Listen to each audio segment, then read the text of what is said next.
You are probably familiar with the word precept. You've heard about the precepts of the church. Then basically, these are the things that we have to do if we're going to be a good Catholic. We have to go to Mass on Sundays and holy days of obligation. We have to support the church financially. We have to go to confession at least once a year, receive the Eucharist once a year. So, this is kind of the bare minimum of what we have to do in order to be in good standing as a Catholic Christian. Well, in question 44, we have the precepts of charity. So I hate to say these are the minimum of what you need to do, but I guess you could say, what are the rules? What are the laws of charity? And often we think of, we got to love God, we got to love our neighbor. And that's pretty much exactly where St. Thomas Aquinas is going to go with this. And so there are 8 articles, so this is a little bit longer than some of the other questions we've had in this treatise on the theological virtues, but let's get to it. The first one says whether any precept should be given about charity. Okay, should there be any rules, any laws about charity? He says a precept implies the notion of something due, okay, something that we owe. Hence, a thing is a matter of precept insofar as it is something due. Now, a thing is due in 2 ways, for its own sake and for the sake of something else. In every affair, it is the end that is due for its own sake because it has the character of a good for its own sake, while that which is directed to the end is due for the sake of something else. Thus, now here he's going to give an example. And I think what he's getting at here is that the end is God. Okay, friendship with God. Charity is friendship with God. But then our neighbor, being in the image and likeness of God, is going to be related to that. So it's going to be very hard to say that we love God if we don't love our neighbor.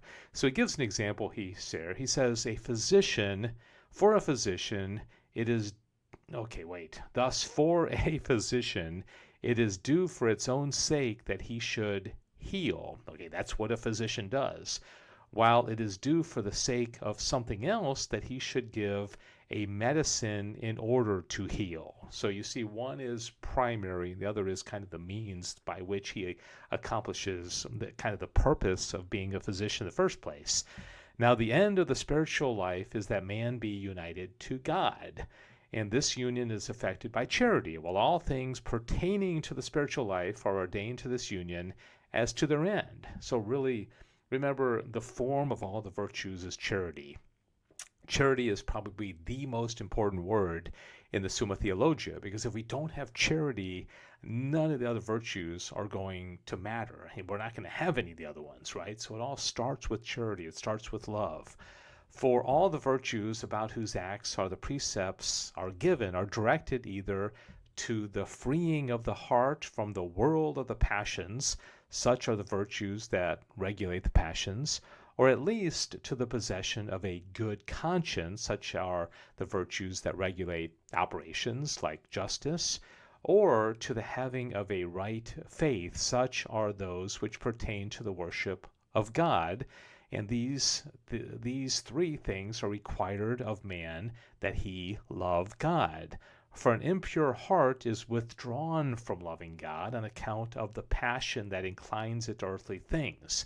Okay, so if we're not temperate, if we don't have fortitude, it's going to be very hard to love God. An evil conscience gives man a horror for God's justice through fear of his punishments, and an untrue faith draws man's affections to an untrue representation of God and separates him from the truth of God.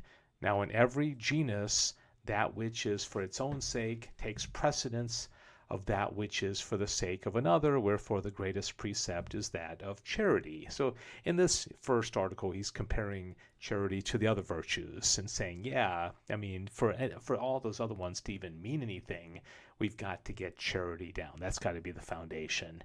Whether there should have been 2 precepts of charity, he says, whoever knows the principles as to their entire virtual extent has no need to have the conclusions, but put separately before him. Okay, so this is like, if you know the big picture, you know the universal, then you're going to know the particulars that fall under that universal. Since, however, some who know the principles are unable to consider all that is virtually contained therein, it is necessary for their sake that scientific conclusions should be traced to their principles.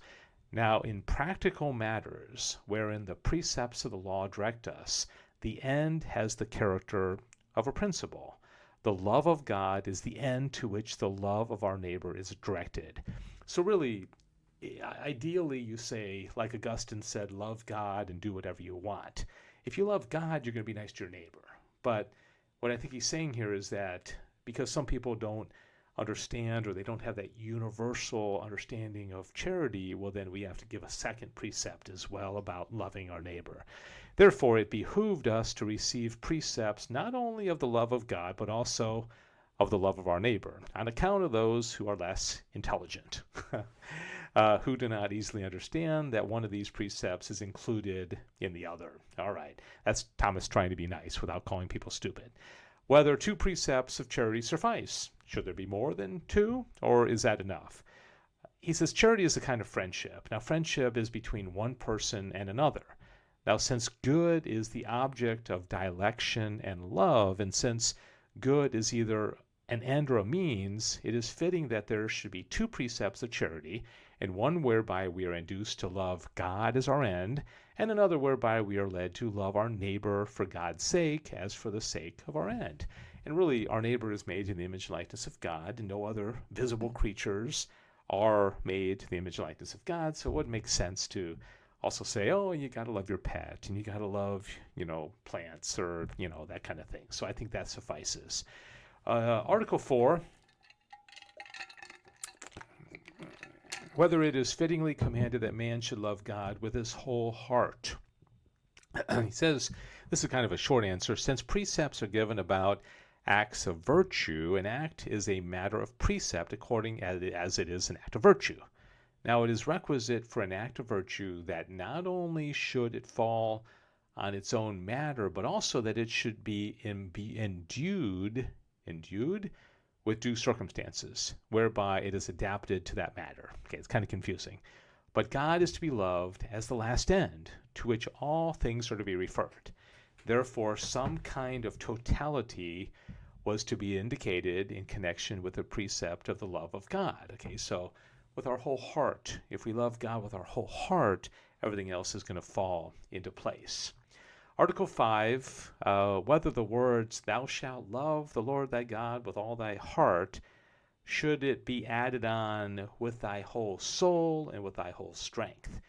Now, he does something interesting here in this first paragraph. He talks about, and you've probably noticed this before, that in different parts of Scripture, this is worded differently. So he says this precept is differently worded in various places. For as we said in the first objection, in Deuteronomy 6, 3 points are mentioned. With thy whole heart, with thy whole soul, and with thy whole strength. Okay, that's Old Testament. In Matthew 22, we find 2 things mentioned. Thy whole heart and thy whole soul. Okay, it's a little bit different. And then he says, while with thy whole strength is omitted, while with thy whole mind is added. Okay, yet in Mark 12, we find all 4, with thy whole heart, with thy whole soul, with thy whole mind, with thy whole force, which is the same as strength. Moreover, these 4 are indicated in Luke 10, where it places strength or force, and we read with all thy might. And then there's a little side note saying, well, Thomas is writing in Latin, so some of the translations may be a little bit different.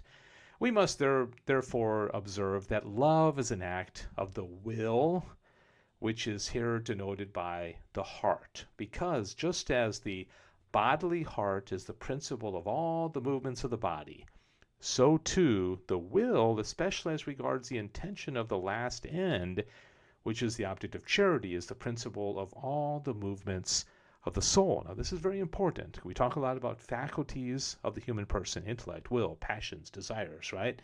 The will is very important because it moves everything else.